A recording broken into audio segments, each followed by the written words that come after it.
The sun in Silver Oaks was the kind of heat that felt personal. It was a thick, humid weight that made the asphalt shimmer and the air taste like dust. That was exactly why I'd spent a small fortune installing a saltwater pool in my backyard. It wasn't just a luxury, it was my sanctuary. I'm Elias, a freelance architectural illustrator who works from home. I value two things above all else: silence and my privacy. For the first 6 months, life was bliss, but then came Brenda. Brenda was the self-appointed queen bee of the Silver Oaks Homeowners Association.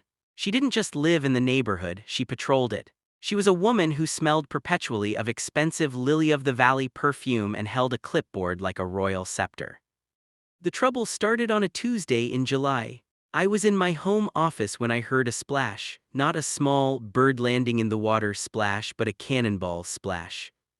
I looked out my window. There was Brenda wearing a wide-brimmed straw hat and a neon pink swimsuit lounging on a floating flamingo in my pool. Next to her were two women I'd never seen before, sipping margaritas from salt-trimmed glasses. I walked out stunned. "Brenda, what's going on?" "Oh, Elias," she chirped, not even looking up from her magazine. "The community center pool is closed for maintenance. Can you believe the nerve? I told the girls your setup was much nicer anyway. We're just staying for an hour or two." "Brenda, this is a private residence," I said, trying to keep my voice level. "You didn't ask, you just walked through my side gate." "Elias, dear, we're neighbors," she said, finally looking at me with a patronizing smile. "In Silver Oaks we share. Besides, I did you a favor by not reporting that your hedges are 2 inches over the regulation height this morning. Consider this a neighborly trade." That was the Brenda special, a thinly veiled threat wrapped in a friendly suggestion. The invasion escalates. Over the next 2 weeks, the neighborly trade became a full-scale occupation. I'd wake up to find Brenda's friends, the Silver Oaks Sirens as they called themselves, sprawled across my patio furniture. They left wet towels on my cedar deck which I'd warned them would stain. They left empty wine bottles in my planters. They even started bringing their grandkids. I tried the logical route. I installed a heavy-duty bolt on the gate. The next day, Brenda called me to say the HOA had a safety regulation against non-standard hardware on side fences and that I had 48 hours to remove it or face a $200 a day fine. I tried the direct route. I told her, "Brenda, I work from home, the noise is distracting." She laughed. "You draw pictures, Elias, it's not like you're performing heart surgery. A little splashing never hurt anyone." The breaking point came on a Friday. I had a deadline for a major firm in Chicago. I was trying to focus on a complex rendering when I heard the unmistakable sound of a portable karaoke machine. I looked out. Brenda had invited at least 8 women over. They were singing a pitch Chinese letter off-key version of Dancing Queen while passing around a tray of shrimp cocktail. My pool was no longer a sanctuary. It was a public park and I was just the janitor who paid the electric bill for the heater. I sat at my desk, my head in my hands. I realized that as long as I fought Brenda using her rules, HOA bylaws, polite requests, logical boundaries, I would lose. She was a professional at being a nuisance. I needed to change the game. I needed a plan. The strategy. The first step of the plan involved a visit to my old friend, Marcus. Marcus was a chemist who worked for a company that specialized in industrial dyes and water treatments. "I need something that looks absolutely terrifying but is completely harmless," I told him over coffee. Marcus grinned. "The pool prank special. I have a non-toxic, biodegradable organic compound. It reacts to a specific pH balancing chemical. When you drop the catalyst in, the water turns a deep, murky swamp green within seconds. It looks like a stagnant pond in the Everglades, but it's actually just vegetable-based pigment." "In the smell?" I asked. "I can give you a vial of essence of sulfur," Marcus said. "A few drops and it'll smell like 1,000 rotten eggs. Again, totally safe, just very, very unpleasant." The second step involved a bit of stagecraft. I spent the weekend in my garage building a series of official-looking signs on my large-format printer. The third step was the most important: the setup. The execution.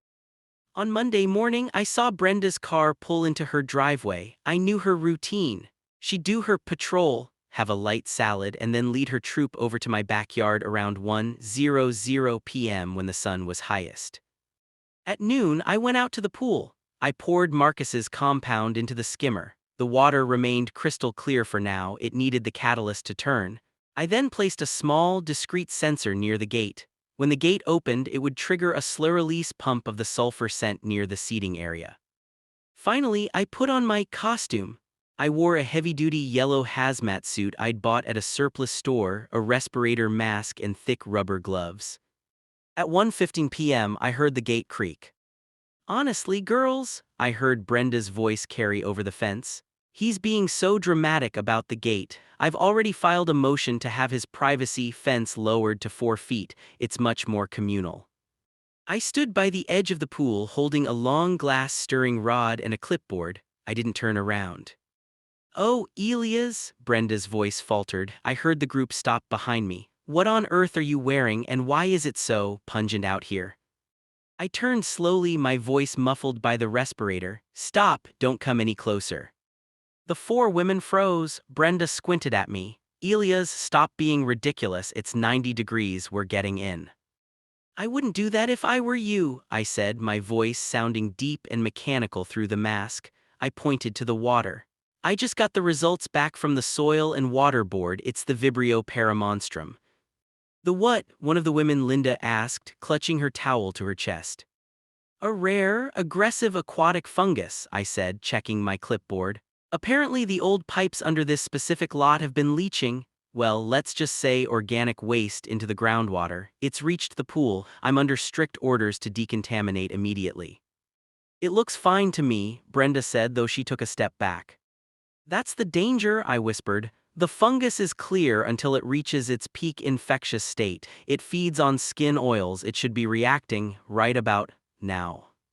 I surreptitiously clicked a remote in my pocket. The reaction was instantaneous. From the center of the pool, a dark, swirling cloud of emerald green began to bloom. It looked like a liquid monster was waking up. Within 30 seconds, my beautiful turquoise pool looked like a toxic waste dump.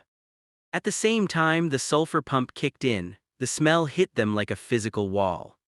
"Oh my God," Linda shrieked, covering her nose. "It smells like death."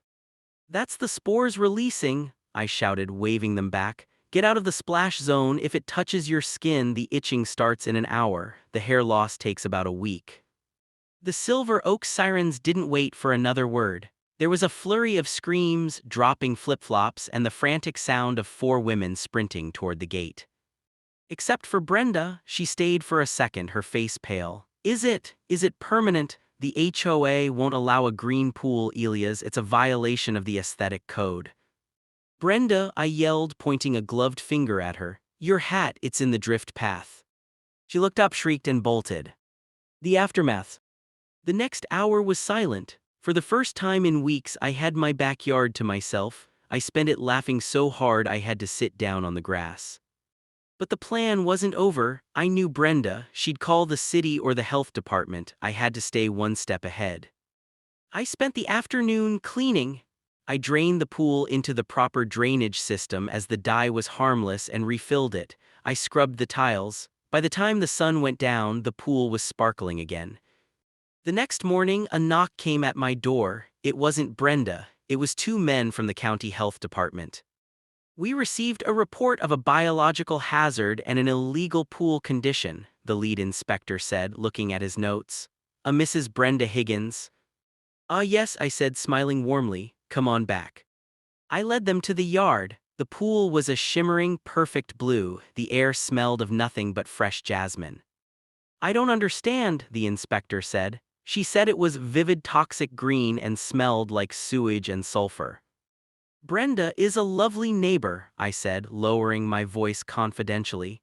"But she's been under a lot of stress lately. She's been spending hours out here in the sun. I think she might be seeing things. Heat stroke is no joke at her age." The inspectors looked at the pristine water, then at each other. They did a quick pH test.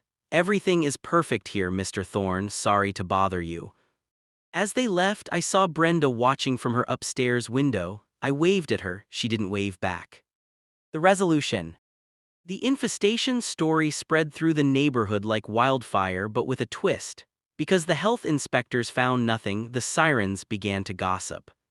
I'm telling you it was green, Linda insisted at the next neighborhood bridge club. But the inspectors said it was fine, another neighbor countered. Maybe Brenda just had too many margaritas in the sun. She has been acting a bit odd lately, obsessing over everyone's grass height. Brenda's reputation as the all-knowing authority of Silver Oaks took a massive hit. People started questioning her regulations. If she could be so wrong about a toxic green pool, what else was she wrong about? A week later, I was sitting by my pool, finally enjoying a book in the quiet when the gate bell rang. I looked up. It was Brenda. She wasn't wearing her swimsuit. She was wearing a very sensible business suit and looked uncharacteristically subdued. Elias, she said, standing at the edge of the patio. She didn't come near the water. Brenda, is there a problem with my hedges? No, she said, clearing her throat. The girls are all talking. They think I've lost my mind. They say I made the whole thing up to get attention. I looked at her. For a moment, I felt a flicker of guilt. She was a lonely woman whose only power came from a clipboard, but then I remembered the karaoke and the stained deck. The mind plays tricks in the heat, Brenda, I said softly. Was it real? She asked, her voice trembling slightly. I leaned back in my chair. Let's make a deal, Brenda, a real neighborly trade. I won't tell anyone that you were hallucinating if you stop the patrols on my property. No more pool visits, no more hedge measurements. I want my privacy back. In exchange, I'll tell everyone that there was a temporary chemical reaction from a new cleaning product that I've since fixed. It'll save your reputation. Brenda looked at the pool, then at me. She realized she'd been outplayed. The queen bee had been swatted. Fine, she snapped, regaining a bit of her old starch. But your trash cans better be in by 6:00 p.m. on Tuesdays. Deal, I smiled. She turned and marched out.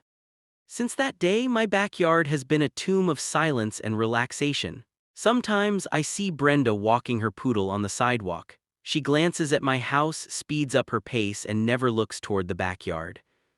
I kept a small vial of the green dye on my shelf right next to my architectural awards. It's a reminder that sometimes to deal with a Karen, you don't need a lawyer or a fight. You just need a little bit of